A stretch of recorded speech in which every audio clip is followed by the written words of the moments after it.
Hi everyone, it's Paola. Welcome back to my channel. This is a graphic design and art related channel. So please subscribe if you're not subscribed and you're interested in that. Also make sure to follow me on Instagram and check out my Patreon to see how you can donate and become a patron to me. Okay, let's get going. So today's video is actually another one of those helpful freelancing, let's talk freelance business kind of videos. I have a whole freelance series if you guys are interested in watching. I cover so much about freelance and a lot about clients and stuff. So if you have questions or if you're looking for more freelance help, that playlist will be linked everywhere. And yeah, check it out. So today's video is about working with clients, specifically difficult clients, and also figuring out how to communicate with your clients, like what kinds of things you need to ask them, how you need to communicate with them, just all of the little steps and things that you might not know. Because I've learned a lot of lessons in freelancing along the way, and hopefully I can share some of my wisdom with you. This video is sponsored by Skillshare. So I've been sponsored by them before, but as you guys know, they're an online learning community with literally thousands of classes that you can take to learn creative skills like graphic design, fine art, photography, illustration. I'm particularly into that one. Like right now I'm taking Introduction to Adobe Illustrator on the iPad because I want to learn more, and it's taught by Maya Faber, and I'm loving it for my illustration skills that I'm trying to help. Skillshare offers membership with meaning, so you can use all of these creative tools to go out there and get inspired and do so much cool stuff. There's so much to explore, and it's made specifically for learning, and it is actually less than $10 a month with an annual subscription. So it's the perfect opportunity to try something new, try something exciting and creative that is perfect for you guys. So explore what you can discover and get creative, and the first 1,000 people to sign up at the link in the description will get a free premium Skillshare membership trial. Thank you, Skillshare, for sponsoring this video. Let's get back to the video.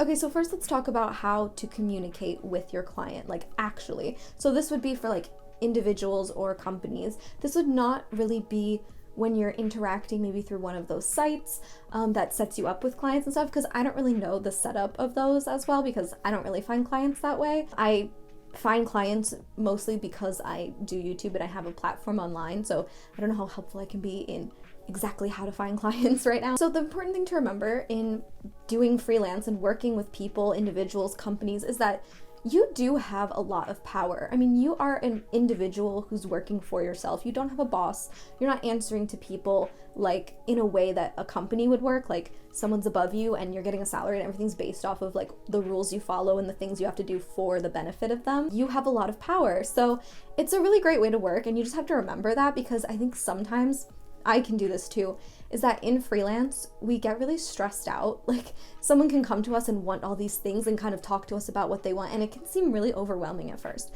And you have to like step back and remember that you are the one who's first of all deciding if you want to work with this client as well as they want to work with you. You have to decide if you're a good match. You have to figure out these things, and you have to do what's best for you. So it's really in your control. You don't have to answer to anyone in the way that you don't want to. But yeah, you have power. Don't abuse the power.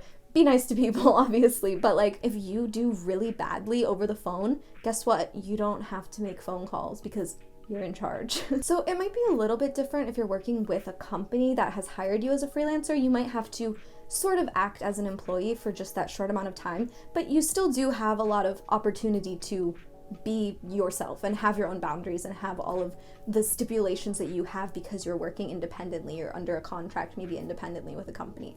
But especially with individuals, you get to make a lot of the decisions yourself. So you might see this as a good thing, but you also might see it as an overwhelming thing. So let me clear this up. You can think about ways that you want to communicate with your client. Like I said, if you want to do phone calls or don't like phone calls, you don't have to do them, or you can totally do them. You can absolutely meet up with people in person, maybe not right now in the pandemic, but you can totally meet up with a client, maybe at like a coffee shop or something like that, and talk to them individually one-on-one about a project.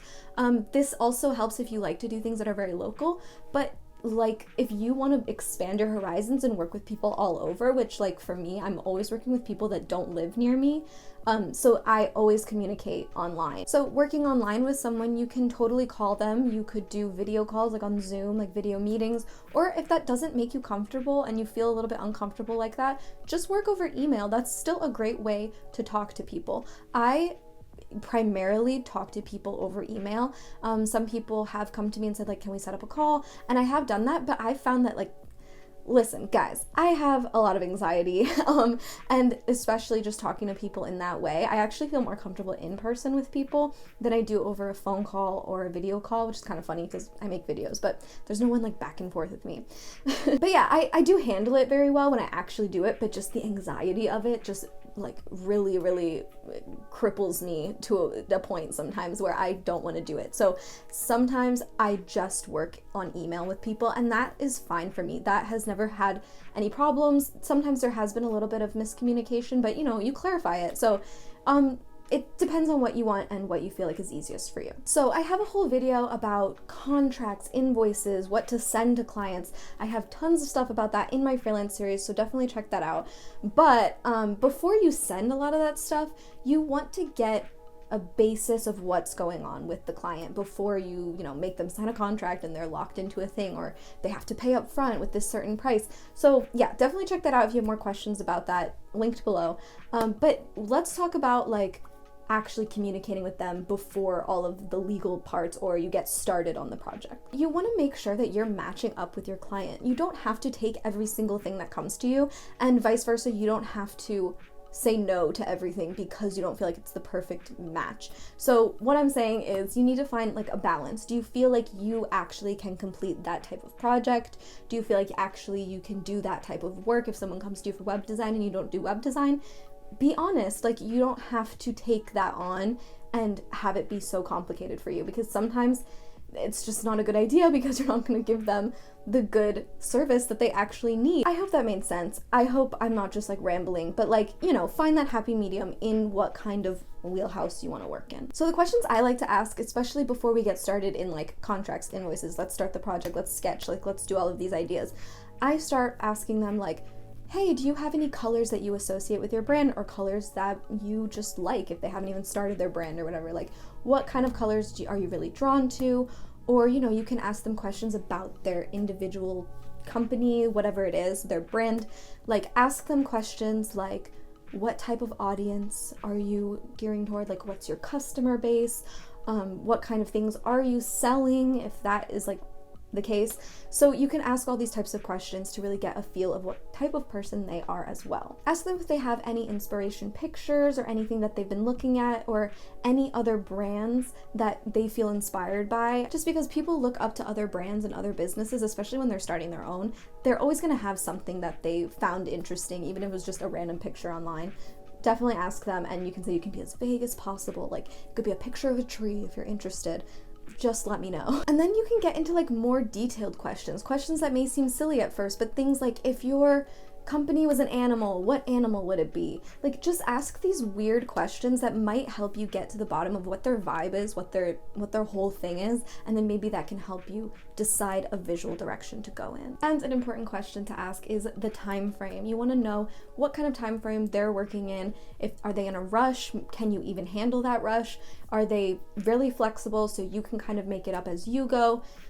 Like, let them know ahead of time, so then you can base that off of how it's realistically going to be and how much you're realistically going to have to work. You know what I mean? So hopefully some of this communication advice helped you out, but also let's talk about boundaries and dealing with difficult clients. Okay, so story time of a time I dealt with a difficult client. Here we go. So I had this client that came to me through my website. They had seen my videos. I really hope that they don't watch my videos anymore. They probably don't, because they probably don't like me. That's okay. Okay, so this person came to me, and we actually did have a phone call at the beginning, and so that really helped me feel like we were on the right page, the right track. We had a very like detailed phone call about vibes, things they wanted. They were inspired by music. They had all these inspiration pictures, artists, everything. And so we talked a lot, and I felt like we were really on the same page. And then we started emailing from there, and we only emailed after the phone call. So this was maybe a miscommunication later, but I really felt like we were on the same page, especially from that phone call. So basically we had talked, and she said a lot of stuff about using type, and I said, okay, like I'll follow through with that. I gave her some options. She came back with no. And so that was kind of the beginning of being like, okay, maybe they're a little bit difficult, but maybe I just kind of misread the situation. So once she came back with no, she actually came back with a sketch of something that she had already had in her mind that I didn't do. And this is kind of where the problem starts. So if a client doesn't tell you this up front, it's gonna come up later that they have this specific idea in their head that they didn't tell you. So ask them if they have something like this, because I definitely was kind of shocked, kind of thrown off, because I had this conversation so detailed. We talked, I put things together, I spent a lot of time putting some options together, and then it was, I actually have this one specific idea. So that was not fun. And so I said, okay, scrap everything I just did, all the work I just did, and I'll go with one, like the one you wanted. So I took that and I really actually just used the pen tool on top of the thing that she wanted, and I said, is this good? And then she came back with no, and it was a screenshot of my picture that I sent her, and it was with red circles around, like she was a teacher and she was grading my work, and she was calling everything in the email mistakes. These are the mistakes you need to fix. And even when I explained this is a screenshot, so it's just a working image, like I explained that in the email when I sent it. She said, why is it blurry when I zoom in? This is not finalized. And I'm like, yeah, I just explained that it's not finalized. Actually, in thinking about this, I definitely don't regret any of the things I did, because I tried my best with her and I was so patient. But basically, she was grading my work. She was saying there were so many mistakes. I came back with saying, can you please not say that about it? Like, this is a process. We need to work together. Please don't say that about it. And they're not mistakes. So basically, I came back with everything. I finally finalized it the exact way that she wanted it. She was very happy at that point. And eventually we were going to end up making some sort of like style guide thing, which I already didn't really have an idea of what to do with that, because it felt a little vague when we talked about it. So I hadn't gotten to that point yet, but I had the logo, and I made sure that I completed that logo for her and that it was exactly what she wanted. But here's where it gets interesting. I have a clause in my contract, which I've shared my contract in a freelancing video. I have a clause that basically says if there's excessive micromanaging, I have the right to cancel, and you know, that's what I ended up basing my cancellation off of. So I sent that to her, and this was not about money. She was totally fine with the money part and paying for anything she needed to pay for, which, you know, you'd think that people get mad about that kind of stuff, but she was very upset with me and saying that my contract wasn't clear about that, which I felt like it was. This was just a difference of opinion at this point, but she did sign the contract, and I was basing my cancellation off of a clause in the contract. So I was completely in the right to do that, but she was definitely unhappy with it, and it was very obvious that she was just unhappy with me doing that, but I had given her the deliverables that I had promised. So I didn't really see a problem. I just said we should not work together again, like let's not move on to the style guide. Maybe you can find another designer to do something like that. She was not happy. It was not a good situation. I was upset about it because of the way she talked to me, especially in the emails. It was very rude at that point once she got upset. And I mean, it was rude beforehand when she was grading my work, like she knew everything about design, when I was really trying to explain to her, no, this is the process, like this is how it works. So all of that to say, that was crazy. And I feel like I don't regret how I handled it. I felt like I handled it very well, but I probably would do things a little bit differently now. Just in learning how to handle freelance and clients and stuff, definitely when you talk to them up front, try to feel it out if you feel like they're going to be this type of client.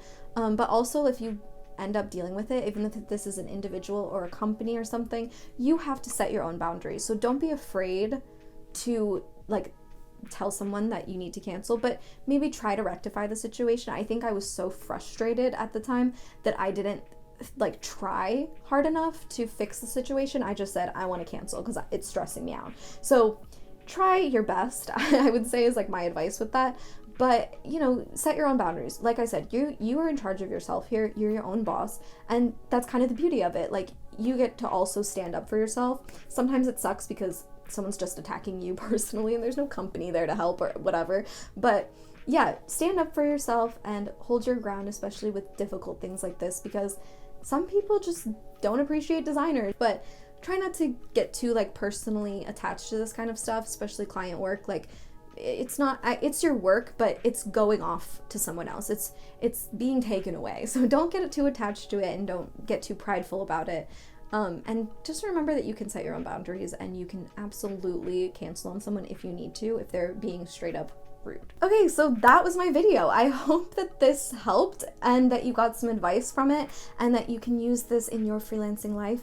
And yeah, please give it a thumbs up if you liked it and let me know what else you want to see in terms of freelance stuff. And yeah, please subscribe if you're not. Okay, I'll see you in my next one. Bye. I really doubt that she watches my videos anymore. I felt so bad at the time, but just talking about it again made me mad again. I'm okay. I'll be fine.